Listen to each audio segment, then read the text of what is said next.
Welcome to this explainer. Today, we're breaking down Promethean Action's dual-front strategic vision for America's future. Let's jump in.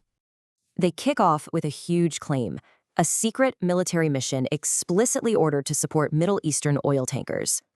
So, how do these massive geopolitical claims actually connect to their domestic political agenda?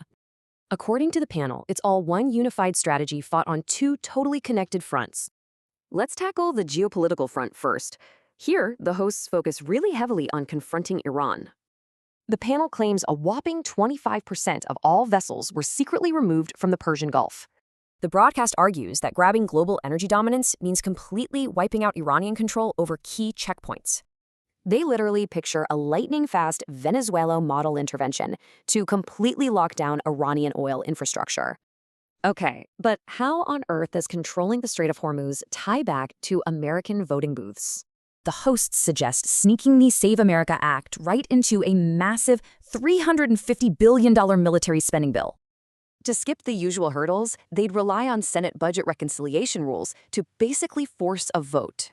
They map out three really clear steps to secure elections by totally bypassing traditional legislative gridlock.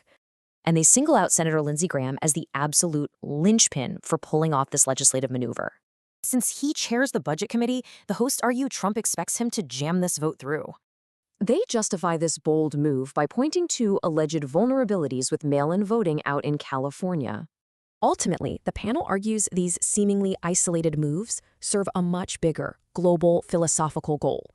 They contrast an old, British-led globalist financial system right against a new American industrial manufacturing model. In this massive realignment, nations get strictly categorized by their geopolitical utility and their financial allegiances. Even when a listener asked if China is an enemy, the host actually framed them just as competitors.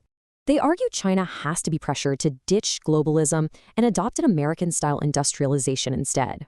This perfectly explains why the hosts view the defense budget as a hardcore industrial investment, not just military. For example, they claim the Department of War is right now backing 10 brand new nuclear power plants. So, the big takeaway here? Military operations, election laws, and industry are all just one unified battle. Which leaves us wondering, could a single Senate reconciliation bill actually reshape the entire global order?